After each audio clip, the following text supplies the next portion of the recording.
So to start, there is a needle drop in this movie that I saw at South by. I have not stopped thinking about the needle drop since. That happens towards the end. So I wanted to ask you, do you have a movie that like you think about a needle drop from that movie or from that TV show that just kind of every time you think about it, you kind of go back to it? Interesting. I think like this is like a boring like white guy mid-30s answer, but the first time I saw Children of Men, there's a moment that it drops in The Court of the Crimson King by King Crimson, and I watched that as like a 16-year-old, and my life changed. I just saw myself, my future, becoming a boring prog rock guy, and I bought that album the next day. I was like, oh, I absolutely love this, and yeah, now I'm just like, they're my favorite band, and yeah, I can't stop it. So I have that to thank. It's not a very fun answer, but it's a boringly real one. Well, listen, the Children of Men fans are all out in the streets these days. It's been popping up. Well, and it's very interesting because the first time I did speak to you on the carpet, but I hadn't seen the movie yet at South by. Oh, yeah, right. And then now I've seen it, and I was like, oh, so all the reactions about how it gets kind of gross were not hyperbolic. Like, it gets gross. Do you like hearing people be like, this was so disgusting, I loved it? Of course. Or, I was like, or were you like, I wish they said something else? No, I absolutely love it. You know, like it's no mistake that I made this movie. I was so excited to get into some weird, nasty practical effects and some weird, nasty visual effects. And what's been great is I've actually gotten to keep a lot of the puppets from the film. So like on my wall, I've got Dave Franco, like perfect photorealistic, like bust. Him like screaming with his open mouth on my wall, and I've got this sort of decapitated head kind of from towards the end of the movie that's in my office, which is it's great. Like I love getting that visceral reaction. Even on set, like we were filming the scene that Dave puppets from that involves hair, and whilst we were filming it, Dave did a take, and I was like, yeah, good take. Maybe don't dry retch this time. And he's like, I'm not acting. Those are real dry retches. And I was like, oh god, like torturing Dave, making him like almost throw up every time we're shooting. It was great. One, I do love that you use body horror in this movie to kind of mask the mystery that is being solved throughout it as well. Is it fun for you as a creative to kind of get to go back to those body horror moments so that the audience is so kind of caught up in that they're not paying attention to the mystery that's unfolding? 100%. Like I guess I kind of have like a maximalist sort of style to my filmmaking, if I can have a style to my filmmaking, and that's not it's extremely pretentious thing to say, but like once I had this premise, I thought when writing it, like, how can I get every drop of juice out of that premise? Like, I want every 5 to 10 minutes just some crazy body horror set piece, because that you can only do in this film because we can never do this film again. And that was just like such a delight to be like, you know, sometimes in the movie where I'm like, oh, this bit's kind of like if I was writing, I'd be like, oh, this might be a bit boring. Let's like add like a crazy like kind of jump scare into it or something. Not jump scare so much, just like a little horror beat, just to really kind of like make the most of it.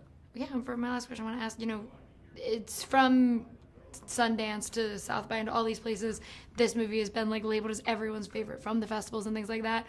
What for you is the most exciting part about it now, kind of getting a wider release and people getting to see it who aren't just at those festivals and getting to experience it for themselves? I mean, like the most exciting thing is that this is a film people say that, but like we've made this for an audience. Like this is like 100% like a crowded theater, like gets a reaction sort of movie, and it's like really insane to think that it's going to be in cinemas in a few weeks. This is my first film, and you know, just before I left Australia for this tour, I went to my local theater and they had like a billboard up for the film, and we did a Q&A there, and I'm like, this is the theater I've been coming to since I was a little boy. Like, it's just really, it's kind of overwhelming that people are going to be kind of seeing this and paying money to see it and hopefully enjoying it, and yeah, it's a dream come true.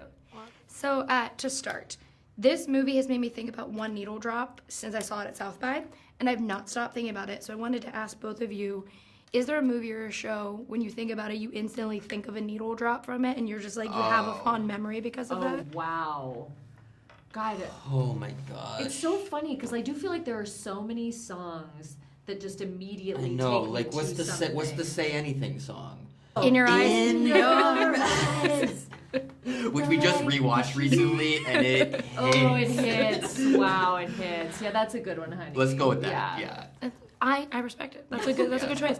Well, and I wanted to ask, you know, with a movie like this, I really love how the use of body horror is kind of like secondary. It's there because it's trying to distract you from the mystery that is being presented to you. As actors, how exciting is it for you guys to get to see it come to life at these film festivals and now with the release, and know that people are so focused on that like when the mystery actually reveals itself, everyone is kind of shocked by what actually is unfolding before us. It's so fun. Yeah, I mean, you said you were at South by? Yeah.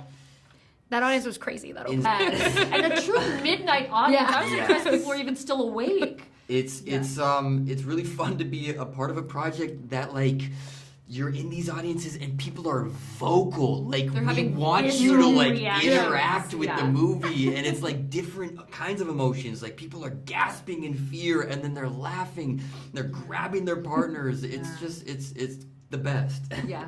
Yeah, I yelled no a lot of times. And then I was like, no. That checks out. Well, and I do want to ask you, Allison, because I thought about it and I was like, this is the dumbest question, but I'm going to do it anyway.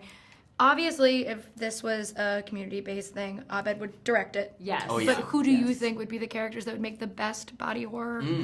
Well, a community fan did recently make a little faux together poster from one of our Halloween episodes in which Troy and Abed get sewn together. So like he would I direct think he's and directing star. and he's starring. that's Like it has to be Troy and Abed. Yeah, You know? that would be That's top honestly notch. a great idea. Yeah, it's a top great notch. idea. They should make the scary movie version of this movie. Yeah. It writes itself. You're bringing it back. Made Bringing me scary movie back. speechless. That's so good.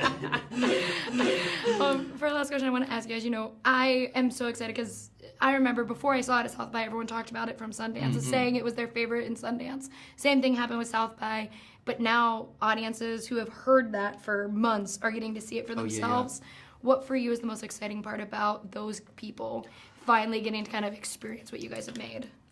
I mean, The different kinds of reactions have been amazing, where depending on where you are in your own relationships, the movie's going to give you something different. And we've heard from single people who are like, this makes me want to stay single. And then we've heard from people who are in couples. One particular couple was having, problems. They were fighting all week, and then they saw the movie and they said it helped them make up.